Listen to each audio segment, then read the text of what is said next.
Hello, my dear adventurers. It's your Scottish Sleep Stories here, back for another evening of shared tales and epic sagas. Tonight, we're strapping on our metaphorical snowshoes and plunging deep into the icy heart of the North to unravel the story of one of the most compelling and intricate houses in all of George R.R. Martin's. A Song of Ice and Fire, House Stark of Winterfell. If you enjoyed this video, don't forget to like and subscribe to support the channel, and leave a comment below sharing your thoughts. I'd love to hear what you think and reply to you. Thanks so much for watching. From their shrouded, almost mythical origins way back in the Age of Heroes, through their unbreakable bond with the fiercely loyal Direwolves, and even their deeply rooted connection to the ancient old gods, House Stark represents something profoundly primal and enduring in Martin's meticulously crafted world. They stand as a bastion of ancient honor, a flickering flame struggling to survive in a realm increasingly defined by the ruthless games of political machinations and unsettling moral compromises. Will embark on a journey to explore their long line of kings and lords, their hard-fought triumphs and soul-crushing tragedies, and of course their terrifying enemies who lurk in the shadows. We'll dissect what makes them utterly unique among the great houses of Westeros. After all, we can't let those dragon-riding Targaryens hog all the spotlight, can we? So settle in, get cozy, and maybe light a fire to ward off the creeping chill. We're about to delve into the rich history and captivating lore of House Stark, the Kings of Winter, the Wardens of the North, and just perhaps the unlikely saviors of all mankind. Winter is coming. 3 simple words, yet they carry an unfathomable weight, a somber promise etched into the very soul of the North. Where other houses flaunt mottos that sound like boasts or thinly veiled threats, the Stark's declaration is something far more profound. It's an acknowledgement, a stark, pun intended, reminder of the fundamental truth that governs not just the icy lands north of the Neck, but the entirety of Westeros. Darkness will return, and when it does, someone, somewhere has to be ready to stand against it. Think back to Old Nan, the ancient wizened storyteller, her voice a low, comforting rumble as she weaves tales of fear and frost for the young Stark children gathered at her feet. "Oh, my sweet summer child," she'd croon, her eyes glinting with ancient knowledge. "What do you know of fear? Fear is for the winter, my little lord, when the snows fall 100 feet deep and the ice wind comes howling out of the north. Fear is for the long night when the sun hides its face for years at a time, and little children are born and live and die all in darkness, while the direwolves grow gaunt and hungry, and the White Walkers move through the woods. Ours. And within that vast, unforgiving expanse of the North, a land steeped in ancient magic and forgotten gods, stands Winterfell, a fortress that has weathered 8,000 years of storms, wars, and the horrors of the long night itself. Within its ancient, imposing walls resides a family whose very name has become synonymous with duty, resilience, and the inexorable approach of winter. So, how did it all begin? Let's journey back into the mists of prehistory, to an age when the continent of Westeros was fundamentally different from the land we know and love from the books and shows. This is long before the Seven Kingdoms were united under the Targaryen banner, even before the Andals crossed the narrow sea, bringing with them their 7-pointed star and the new faith.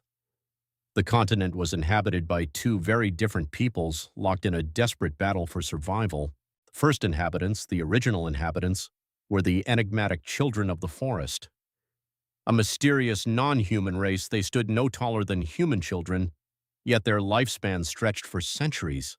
They possessed skin as dark as tree bark, large, luminous eyes of gold or green, and most importantly, they wielded magic, a raw, untamed power that flowed through them as naturally as breath. They could warg, seeing through the eyes of animals.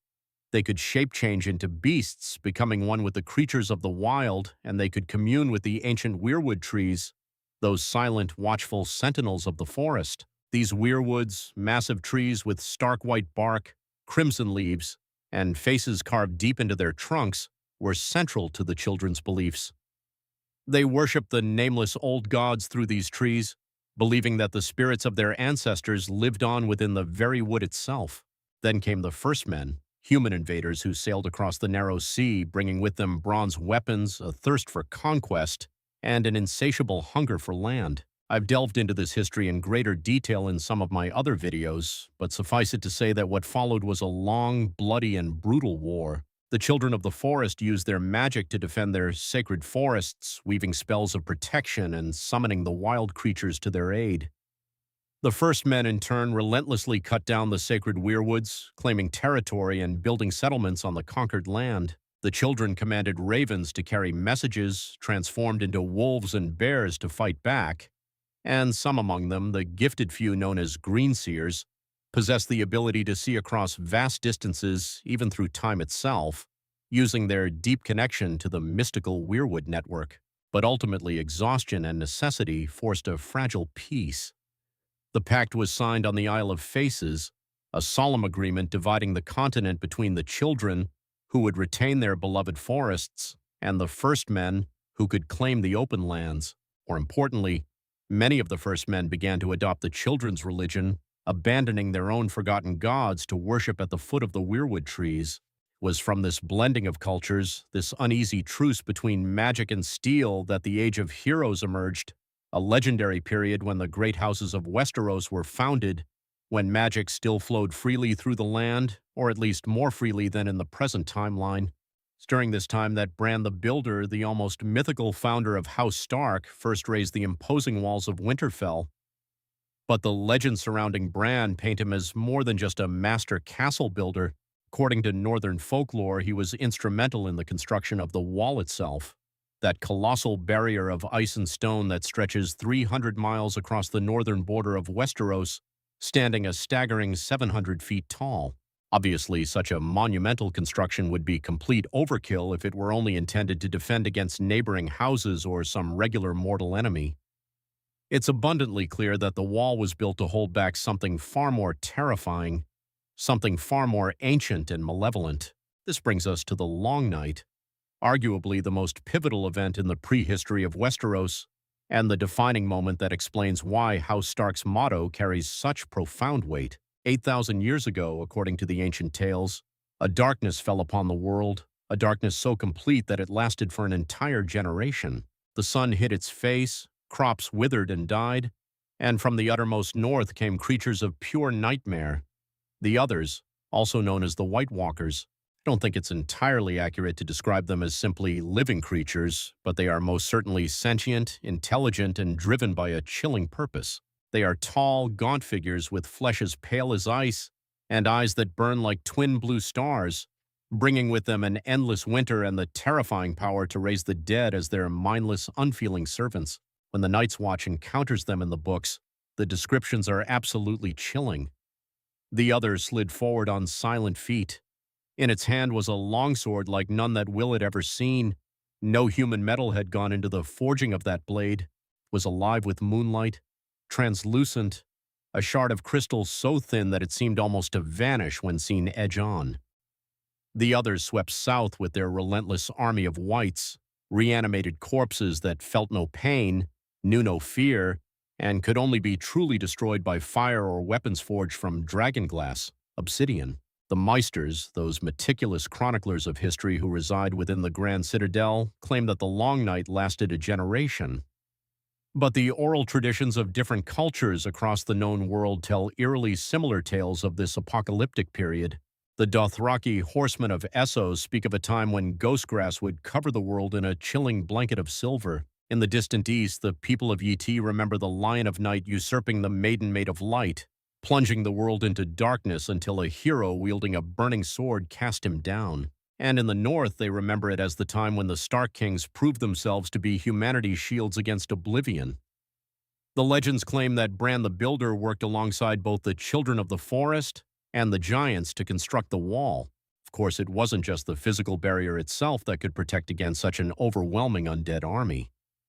The wall was imbued with ancient magic woven into its very foundation that would prevent the others from passing. Some texts suggest that Bran himself possessed the blood of the first men so strongly that he could communicate with the Greenseers and tap into the mystical network of the Weirwoods. This deep connection to magic becomes a defining characteristic of House Stark throughout its long and storied history. Like the southern houses, who would later convert to the Faith of the Seven, the religion brought by the Andal invaders, the Starks maintained their unwavering devotion to the old gods. Every northern castle has a godswood, a sacred grove containing a weirwood tree. But Winterfell's Godswood is truly special. Its heart tree is ancient beyond measure, with a face carved so long ago that the features have become worn and almost alien. Red sap weeps from its eyes like silent tears of blood. The Starks also maintain traditions that their southern counterparts abandoned long ago. For example, they preserve the practice of the Lord who passes the sentence swinging the sword himself, a grim custom that basically says, if you would take a life, you must look into their eyes and hear their final words. Death carries weight, and those who deal in it must accept its burden. One of the coolest bits of early Stark history is their almost mystical connection to the creatures of the North, direwolves.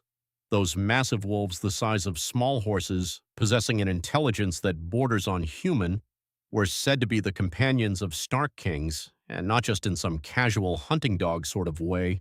It's much more akin to a Targaryen's bond with their dragon, but rooted in a different kind of ancient magic. Some Starks also possess the ability of skin changing, slipping their consciousness into the bodies of their wolf companions to see through their eyes and experience their enhanced senses. This ability, passed down through bloodlines touched by the old magic, allowed them to scout vast distances and detect threats that ordinary men couldn't have possibly noticed in time. But aside from their lineage and their literal bloodline, the very stones and construction of Winterfell tell the story of a house that has never forgotten the very real threat of supernatural forces. The castle's crypts extend deep underground, filled with stone statues of Stark kings and lords stretching back thousands of years. Each effigy holds an iron sword across its lap, placed there as wards against the restless dead. The Starks understand that some enemies, like their ancient undead foes, cannot be defeated through political alliances or marriage pacts. You need steel, you need ancient secret knowledge. Winterfell is built over natural hot springs that keep its halls warm throughout the brutal northern winters. While some more practical meisters attribute this to volcanic activity deep beneath the earth, there are also more mystical explanations, owing to the Starks' long and mysterious history. Small folk whisper that dragons sleep deep beneath the castle, and it's their fiery breath that warms the stones. But honestly, that's probably just small folk nonsense. The ideas that hold more weight, in my opinion, are the ones that suggest Winterfell was built over a site already sacred to the children of the forest, a place where the barrier between the physical world and the realm of spirits grows thin, which would explain why the Starks have always seemed more attuned to supernatural forces than their southern counterparts, even long after magic had faded from the world. I particularly like that the blend of the practical and the mystical is what defines the Stark approach to lordship. I mean, yes, they are political rulers who have to manage territories, collect taxes, and keep the peace with other houses, all that standard kingdom stuff. But you can't forget that they are also guardians of ancient knowledge, keepers of traditions that may seem primitive to Southern sensibilities, but which carry the hard-won wisdom of 8,000 years of survival in the harshest environment in Westeros, against enemies that other houses have long forgotten about, or even doubt exist in the first place. But I'm getting ahead of myself because for millennia before Aegon the Conqueror ever dreamed of uniting the Seven Kingdoms, the Starks ruled the North as kings. The Kings of Winter had their own unique challenges to contend with. There were ice spiders the size of hounds that could freeze a man's blood with a single bite. Giants who could ride mammoths into battle, hurl boulders with ease, and whose clubs could shatter castle gates. And even stranger things lurking in the deepest, most unexplored woods, places where even the children of the forest might have feared to tread. I think that's pretty plausible, considering that the northern reaches extend so incredibly far and we truly don't know what lies beyond the lands of always winter. There's a quote from the books about Bran's dreams that I find particularly interesting and a bit unnerving, too. And he looked past the wall, past endless forests cloaked in snow, past the frozen shore and the great blue-white rivers of ice and the dead plains where nothing grew or lived, to the curtain of light at the end of the world. And then beyond that curtain he looked deep into the heart of winter, and then he cried out, afraid, and the heat of his tears burned on his cheeks. A rather mysterious and controversial figure in early Northern history is the Night's King. To avoid any confusion, I want to make it absolutely clear that this is not the same as the Night King from the Game of Thrones show. So, this Night's King ruled from the Night Fort, the largest castle on the Wall, for 13 years, making sacrifices to the others and ruling through dark magic and terror. So, what makes this legend actually relevant for House Stark is how it all ended. The Night's King was eventually brought down by an alliance between a King of Winter, a Stark named Brandon the Breaker, and Joramun, the King Beyond the Wall. After his defeat, all records of the Night's King's true name were ordered to be destroyed, erased from history. Some versions of the tale, like the one from Old Nan, suggest that he was a Stark himself, possibly a younger brother of Brandon the Breaker who had been sent to the Wall. If true, this would mean that House Stark was responsible for both creating and destroying one of the most dangerous threats in Northern history. The Starks also waged wars against several other enemies throughout their long reign as kings, not just the undead. They conquered the Marsh Kings who ruled the Neck, bringing the Cranogmen under their dominion. The Cranogmen were known for their guerrilla warfare tactics, stealthing through the swamplands and fighting alongside lizard lions, massive crocodilian creatures native to the marshes. Another legendary conflict involved the Warg King, but details about this one are a bit scarce in the historical records. The name makes me think he was a powerful skin changer who could control multiple animals, making him a formidable opponent for the Starks, who, as we've discussed, were themselves known to have skin-changing abilities within their bloodline. One of the most historically documented kings of winter was Theon Stark, known as the Hungry Wolf. Around 2,000 years ago, when Andal raiders began attacking the northern coasts, Theon sailed across the narrow sea with his own fleet, burned the Andal towns that had launched the raids, and, according to legend, fed some of the captured Andal leaders to his wolves. This brutal action effectively ended Andal attempts to conquer or raid the north as they turned their attention to easier targets in the south. The Starks also faced threats from wildling kings beyond the Wall. Raymond Redbeard, a king beyond the Wall, managed to lead his people over the Wall and deep into the north around 200 years before Aegon's conquest. He was eventually stopped at Long Lake by the combined forces of the Starks and their bannermen, though not before causing significant damage. Raymond himself was killed by Arto Stark, who would later be known as the Implacable. As with everywhere else in Westeros, the gradual decline of magic in the world affected the Starks as well.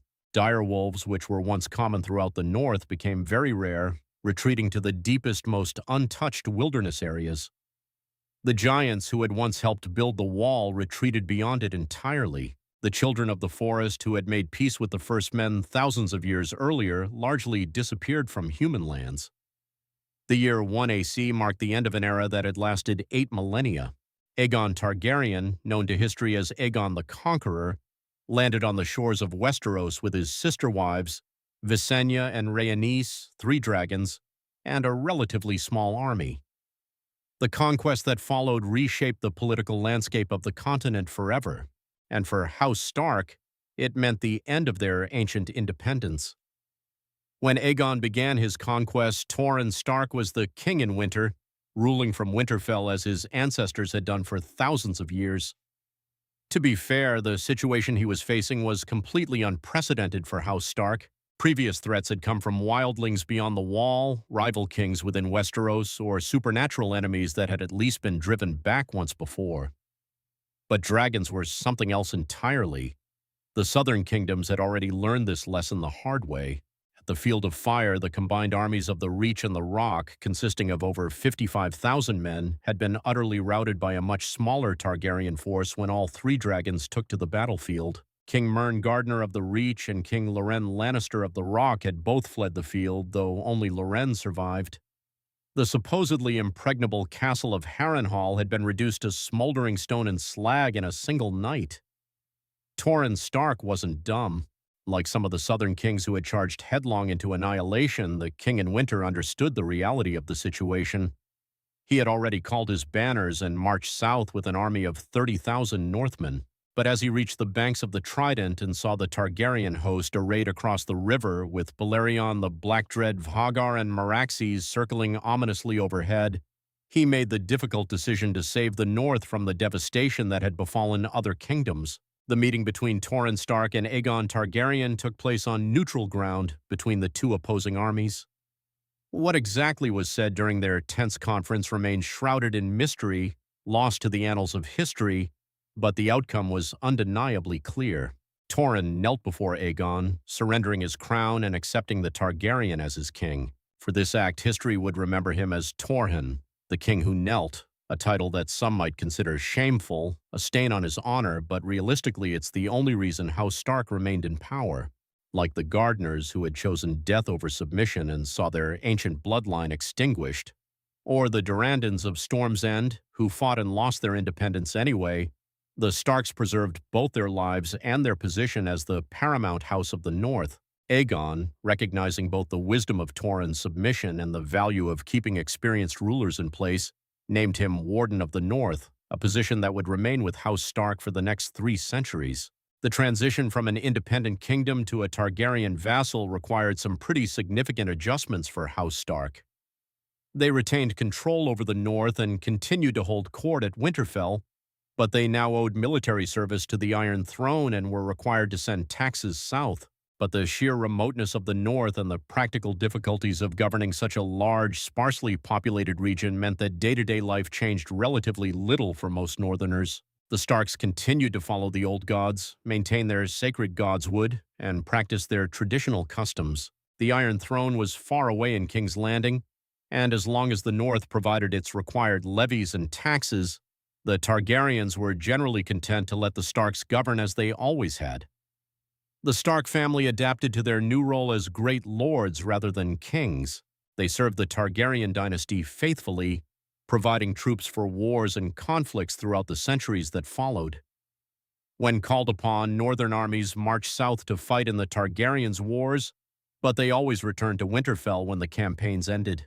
A major test of Stark loyalty came during the faith militant uprising against King Maegor Targaryen, famously known as Maegor the Cruel. The faith militant were religious warriors who vehemently opposed Targaryen rule and especially despised their practice of polygamy and incest, which directly violated the teachings of the Faith of the Seven. But since the North followed the old gods rather than the Seven, they had no religious objection to Targaryen practices. And besides, even though they didn't exactly harbor any love for Maegor's brutal and tyrannical ways, they understood that religious civil war would bring chaos and suffering to all of Westeros. And so the Starks remained steadfastly loyal to the Iron Throne during this turbulent period, helping to suppress the uprising and demonstrating that their oath of fealty was genuine. Then came the biggest crisis in Targaryen history, and the one that would once again test the Stark loyalty, the Dance of the Dragons, that devastating civil war that tore the realm apart from 129 to 131 EAC. When King Viserys died, 2 claimants emerged for the Iron Throne. One was his daughter Rhaenyra, whom he had explicitly named as his heir, and the other was his son Aegon II, whom the small council hastily crowned after Viserys' death. The realm fractured along these lines, with the Blacks supporting Rhaenyra and the Greens backing Aegon. Lord Cregan Stark, known as the Old Wolf, found himself in an incredibly difficult position. The North's military strength was considerable, and whichever side secured Stark support would gain a significant advantage. But Cregan was a cautious man, deeply focused on the long-term welfare of his people, rather than seeking immediate political gain. Initially, he was slow to commit to either side. The North was geographically far from the centers of conflict, and he had absolutely no desire to march his armies south to die in what many saw as a purely dynastic dispute, especially being a Northerner. He knew that being divided would only weaken them in the face of the true threat that loomed on the horizon, the Long Night. However, he had sworn an oath to support Rhaenyra's claim, and when Jacaerys Velaryon, Rhaenyra's son, flew north on his dragon Vermax to personally request aid, Cregan honored that commitment. The meeting between the Dragon Prince and the Wolf of Winterfell resulted in the Pact of Ice and Fire. The pact included several provisions. The North would provide 2,000 men to fight for Rhaenyra, and they would be called the Greybeards, older, experienced warriors whose deaths would not deprive the North of its future generations. In return for the North's support, Jace Velaryon pledged that upon his ascension to the Iron Throne, he would send a daughter to Winterfell to marry Con Stark's heir, solidifying the alliance through blood. As a more immediate boon to the war effort, Jace also gifted several dragon eggs to the Starks, hopeful that they might hatch and provide a powerful advantage. Alas, these eggs proved to be nothing more than ornate stones, having long since lost any chance of quickening. Craig Stark's army, though comparatively small against the grand armies of the Dance, was a force to be reckoned with. Composed of seasoned Northmen, hardened by the unforgiving climate and the constant vigilance against threats from beyond the wall, they possessed a resilience and grim determination that quickly became evident on the battlefield. Their loyalty to House Stark was absolute, forged in the crucible of tradition and duty. However, by the time the Greybeards reached the south, the Dance of the Dragons was nearing its bloody conclusion. Rhaenyra Targaryen and Aegon the Targaryen were both dead, their dragons mostly slain, and their supporters scattered or defeated. The realm was exhausted, emotionally scarred, and desperate for a period of stability and healing. The small folk had suffered terribly, their fields burned, their homes looted, and their families torn apart by the relentless conflict. With King Aegon III still a child, a mere boy king, and the realm teetering on the brink of anarchy, a strong hand was needed to take control. Lord Cregan Stark, Warden of the North, found himself in a unique position. He commanded one of the few remaining significant military forces whose loyalty was beyond question. Moreover, his reputation for integrity and unwavering commitment to justice preceded him. Thus, Cregan Stark stepped into the role of Hand of the King, a period of 6 days that would forever be known as the Hour of the Wolf. During his brief but decisive tenure, Cregan demonstrated the northern approach to governance, swift, pragmatic, and unyielding in its pursuit of justice. He ordered the hour. Power was a tool to be used for the good of the realm, not a prize to be hoarded. Cregan's with their in this throughout they one asked likewise these can the knights while the start the end of the reign of the seed among the where. However, the tournament took an unexpected and fateful turn. After this, Lyanna the mere whether for her instead of this king he immediately when the mad Lord Brandon the murder trial he then this out instead the war that followed, a brutal and bloody conflict that would reshape the destiny of Westeros, became known as Robert's Rebellion. Jon Arryn, Robert Baratheon, Eddard Stark, and Hoster Tully, Lord of Riverrun, all raised their banners against the crown, rallying their forces and declaring their allegiance to the cause of freedom. The war raged for over a year, witnessing some of the most famous and decisive battles in recent Westerosi history. Eddard Stark, now Lord of Winterfell at the tender age of 20, proved himself to be a worthy successor to his family's ancient legacy. The northern armies he commanded were smaller than those fielded by the wealthier and more populous southern kingdoms, but they were disciplined, well-trained, and fiercely loyal to their young lord. They fought with a grim determination fueled by a burning desire for vengeance against the Mad King and his tyrannical regime. The murder of their liege lord and his heir had ignited a firestorm of outrage throughout the north, and they followed young Ned Stark with the same unwavering loyalty their ancestors had shown to the Kings of Winter. The rebellion's crucial turning point came at the Battle of the Trident, where Robert Baratheon faced Prince Rhaegar in single combat, a duel that would determine the fate of the Seven Kingdoms. The prince, whose actions had ignited the entire crisis, fell beneath the crushing blow of Robert's warhammer. His chest caved in, his dreams of a new dynasty shattered in an instant. With Rhaegar dead, the Targaryen cause was effectively lost, but the war continued for several more months, a bloody dance of death and destruction. The final act of the rebellion played out when Tywin Lannister, who had remained strategically neutral for most of the conflict, finally declared his support for Robert and marched his forces on King's Landing. Sacking of the capital, a brutal and merciless event, culminated in the murder of the Mad King by his own Kingsguard, Jaime Lannister the Kingslayer, and the deaths of Prince Rhaegar's wife and children at the hands of Lannister's soldiers. For House Stark, victory came at an immense cost. Lord Rickard and Brandon were dead, their lives cruelly cut short by the Mad King's insanity. Lyanna had died under mysterious circumstances during the war, her fate shrouded in secrecy and speculation. Eddard found himself the sole surviving member of his generation, the weight of his family's legacy resting squarely on his young shoulders. The house that had ruled the North for 8,000 years had been reduced to a single young man, a testament to the devastating power of madness and betrayal. But Ned Stark proved equal to the burden, his strength of character and unwavering sense of duty forged in the fires of adversity. His performance during the rebellion had earned him the respect of his fellow lords and established him as one of the most important figures in the new regime. When Robert Baratheon ascended the Iron Throne, he offered Eddard Stark the position of Hand of the King, granting the young lord enormous power and influence in the newly established kingdom. But Ned, like his ancestor Cregan Stark during the Hour of the Wolf, had no desire to accumulate power for its own sake. His duty lay in the north, in rebuilding his shattered house and tending to the wounds inflicted by the uprising. He declined the honor, choosing instead to return to Winterfell, to marry Catelyn Tully, his brother's intended bride, and to begin the long and arduous task of healing the wounds left by the rebellion. There were approximately 15 years between Robert's rebellion and the events that would plunge the realm into yet another devastating war. Under Eddard Stark's leadership, the North enjoyed a period of relative peace and prosperity, having witnessed firsthand how quickly political situations could spiral into violence and how the innocent people invariably paid the highest price. Ned focused on building a stable, just, and resilient society that could weather future storms. His marriage to Catelyn proved to be both politically advantageous and personally fulfilling. Catelyn brought valuable connections to the southern kingdoms through her family ties, while her keen intelligence and sharp wit complemented Ned's quiet strength and unwavering sense of justice.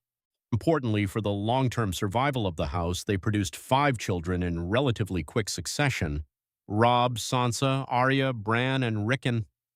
After generations of the Stark line teetering on the brink of extinction, the future of the house seemed secure, its legacy assured. However, one shadow fell across this domestic happiness, a shadow that would forever haunt Ned Stark and cast a pall over his otherwise impeccable reputation. Ned returned from the war with a bastard son, a babe named Jon Snow. This was entirely out of character for a man known for his unyielding honor and fidelity. Ned's unwavering refusal to discuss Jon's mother fueled tension in his marriage to Catelyn and ignited persistent rumors throughout the North. The truth about Jon's parentage, that he was actually the son of Lyanna Stark and Prince Rhaegar Targaryen, was Ned's most carefully guarded secret, a secret he believed would cost the boy his life if revealed. This is heavily hinted at in the books, but it's not been explicitly canonized until the show. Ned also maintained the North's traditional relationship with the Night's Watch, remaining one of the few lords who still took the ancient organization seriously, while the rest of the realm had largely forgotten about the Wall and its purpose, viewing the Night's Watch as a convenient dumping ground for criminals, bastards, and unwanted sons. Ned understood that it served a vital function, a bulwark against the darkness that still lurked beyond the edge of the known world. He regularly visited Castle Black, provided supplies and support, and even honored the men who served there with his presence, reminding them that their sacrifices were not forgotten. His bastard son, Jon's decision to join the Night's Watch was supported by Ned, who recognized both the honor inherent in the choice and the practical benefits of having a Stark presence on the Wall, ensuring that the North's interests were protected. These peaceful years were punctuated by occasional events, the most noteworthy of which was Greyjoy's rebellion in 289 AC, when Balon Greyjoy, Lord of the Iron Islands, declared the Iron Islands independent from the Iron Throne, seeking to restore the ancient ways of piracy and conquest. The rebellion was relatively brief but required the combined forces of the Crown to suppress. Ned led the northern armies south once again, fighting alongside his old friend King Robert and other loyal lords to crush the uprising. When Balon Greyjoy's stronghold of Pike finally fell, his youngest son Theon was taken as a hostage to ensure the Iron Islands' future loyalty. Ned accepted responsibility for the boy, bringing him to Winterfell, where Theon was raised alongside the Stark children. Theon was treated more as a ward than a hostage, becoming almost like another son to Ned, despite his ambiguous status as essentially a prisoner of war. Throughout this period, Ned remained close friends with King Robert, though the years had irrevocably changed both men. Robert had grown increasingly stout and dissolute, more interested in hunting, drinking, and frequenting brothels than in the arduous business of ruling. His marriage to Cersei Lannister was a loveless and purely political arrangement, producing 3 children but little in the way of happiness or genuine affection. Those children, unbeknownst to Robert, were not even his own, their true parentage concealed beneath a web of deceit and treachery, but we will delve into that particular betrayal in due course. Robert remained fixated on the past, still haunted by his undying love for Lyanna Stark and his consuming hatred for the Targaryens, emotions that continued to shape his decisions and influence his perception of the world. Meanwhile, Ned had matured into a responsible lord and devoted father, content with his life in the North and focused on the well-being of his family and his people. This brings us to the timeline with which we are more familiar, The events depicted in Game of Thrones.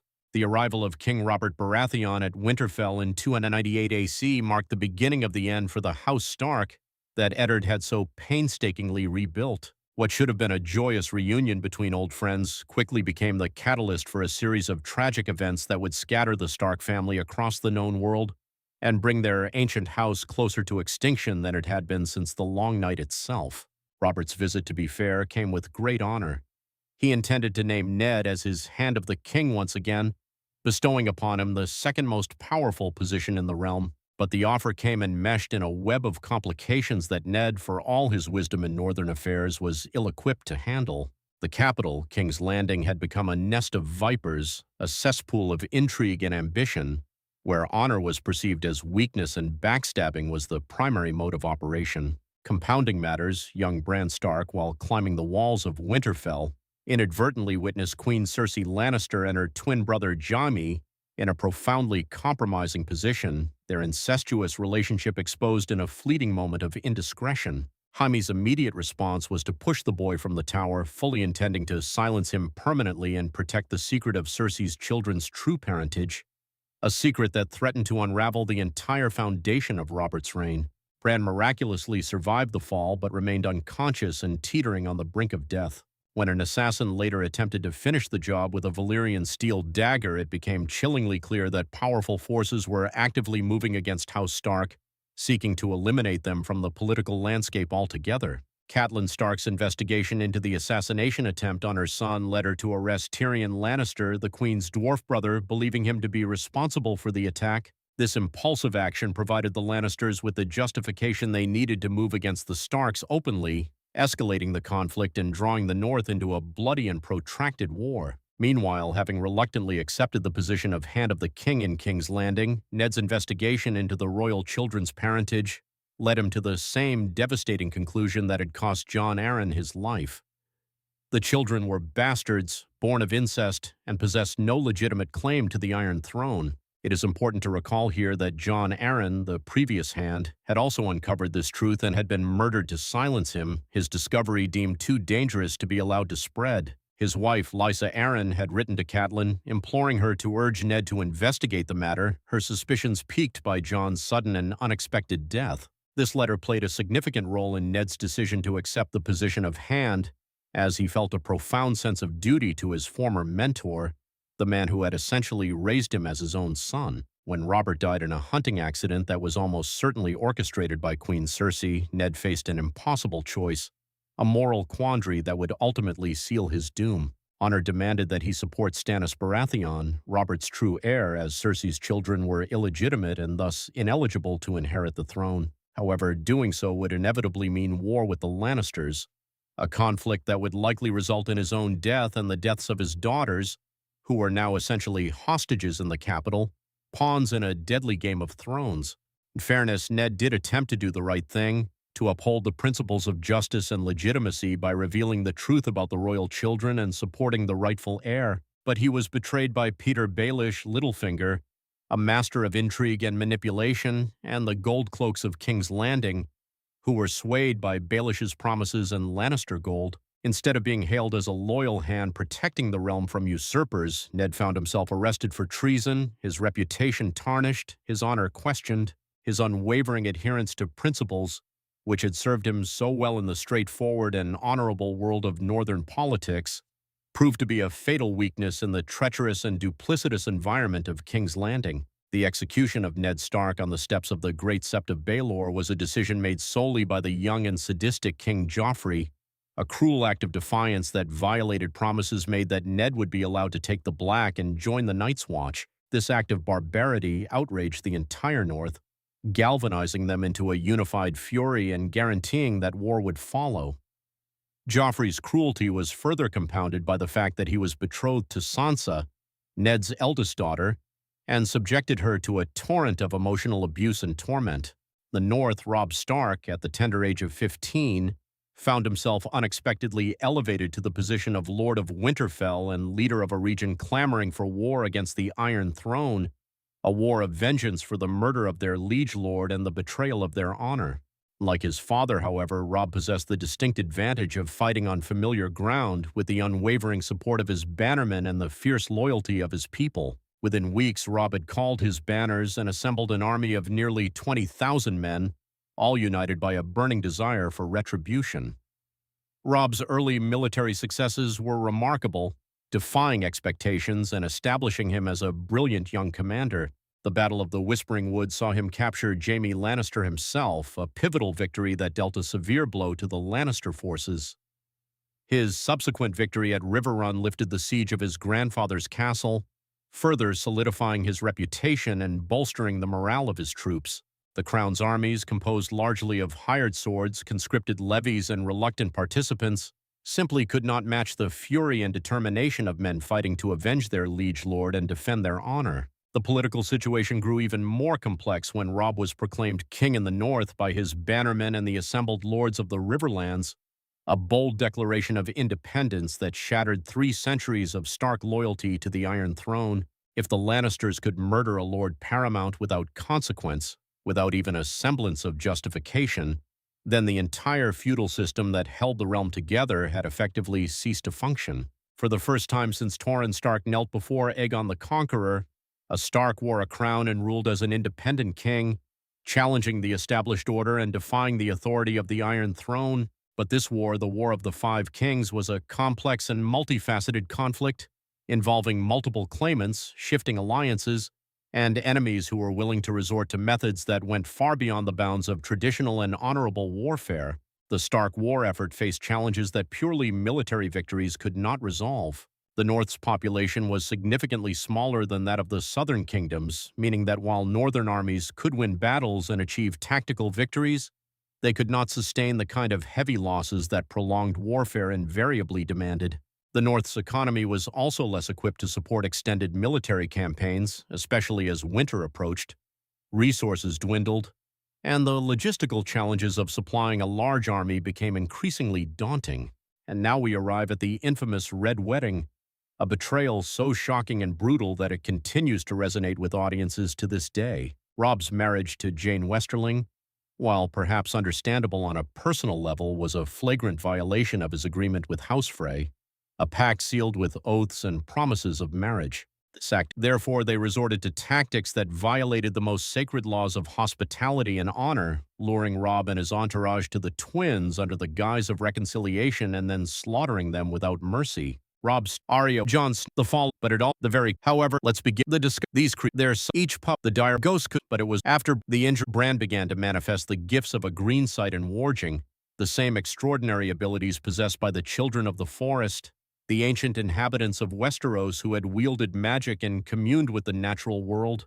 Bran could slip into Summer's mind, the mind of his direwolf, seeing through the wolf's eyes, experiencing the world from a different perspective, and even controlling his movements, guiding him through the forests and across the snow-covered landscapes of the north. The wolf dreams were better, Bran thought. In the wolf dreams, he could run and hunt and feel the warm blood gushing between his teeth. When the hunt was successful, he could feel the wind in his fur and hear the wild howling of his pack brothers, a primal connection to the natural world that transcended his physical limitations. But that was merely the beginning of Bran's transformation, the initial spark that ignited his latent potential. The truly extraordinary part of his journey was how he began to connect with the Weirwood Network, the ancient and interconnected system of trees that served as a conduit for magic and knowledge throughout Westeros.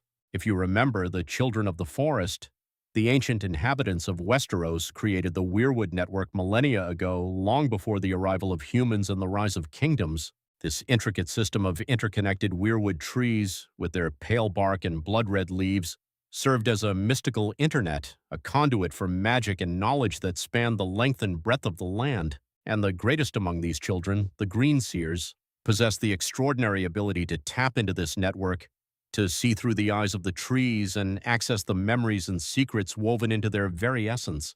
As the three-eyed raven, the enigmatic mentor, patiently explains to Bran Stark, the singers, as the children were also known, deliberately carved faces, eyes filled with ancient power into their heart trees to awaken them, to imbue them with sentience and awareness. And those, the raven croaks, his voice raspy with age and wisdom, are the first eyes a new Greenseer learns to use. It's the first step on a long and arduous journey, but the true potential lies far beyond simply seeing through the trees themselves. In time, the three-eyed raven continues, his gaze piercing, you will see well beyond the trees themselves. The ancient magic, the raw power that flows through the Weirwood network is often described in whispers and legends as having 1,000 eyes, 100 skins, wisdom as deep and unfathomable as the roots of the ancient trees that anchor the land. It's a magic that transcends time and space, connecting the past, present, and future in a swirling tapestry of possibilities. So it seems that Bran is not just another green seer. He's apparently one of the most powerful ever born in centuries, perhaps even millennia, prodigy whose abilities dwarf those of even the most skilled practitioners. This potential makes him both a beacon of hope and a target of immense danger. Three-eyed Crow, a spectral figure that appears in Bran's prophetic dreams, beckons him north beyond the towering ice wall that separates the civilized world from the untamed wilderness. His destination, to find the last green seer, an ancient being steeped in the old magic. This ancient figure, we discover, has been sitting in a cave nestled deep within the earth and connected to the sprawling weirwood roots for decades, perhaps even centuries. This recluse isn't simply waiting. He's been waiting specifically for Bran, recognizing the boy's destiny and the immense power he possesses. He knows something huge is coming, something that will threaten the very existence of Westeros and possibly the entire world. And what is this looming threat? The others, the icy horrors from the lands of perpetual winter, obviously the same malevolent creatures that brought the long night, the era of endless darkness 8,000 years ago, are stirring once again beyond the wall, gathering their forces and preparing to unleash their chilling wrath upon the unsuspecting world. The Night's Watch, the sworn protectors of the realm, have been encountering whites again, reanimated corpses, puppets controlled by the others as part of some larger, sinister plan. The return of the others signals a cataclysmic shift, a cosmic imbalance that threatens to engulf everything in eternal frost.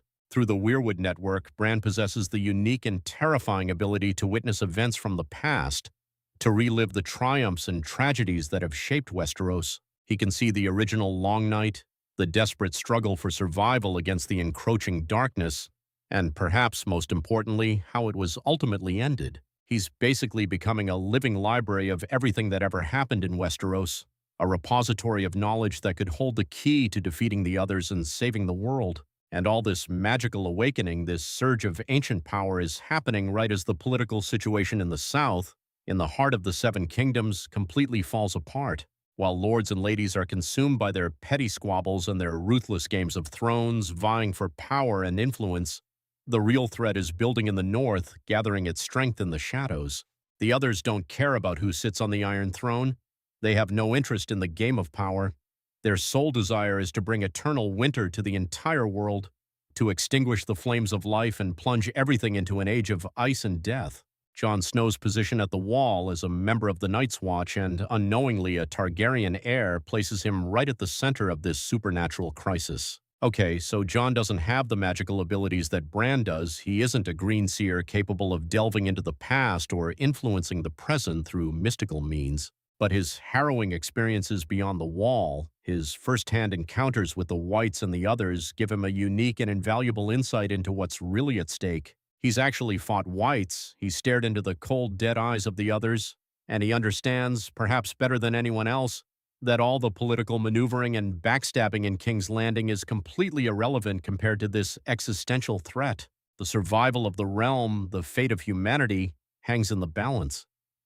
Meanwhile, Arya Stark's journey is taking her down a completely different path, a path that's equally tied to the old magic, albeit a darker, more sinister kind. Her experiences and assassin training in Braavos with the Faceless Men, the mysterious cult of death worshippers, are exposing her to an entirely different magical tradition, one that revolves around deception, illusion, and the mastery of death itself. The ability to literally change faces, to shed one's identity and become another person entirely, is some seriously ancient magic, a power that predates the Targaryens and their dragons, going all the way back to the 14 Flames of Valyria before the Doom, the cataclysmic event that destroyed their civilization.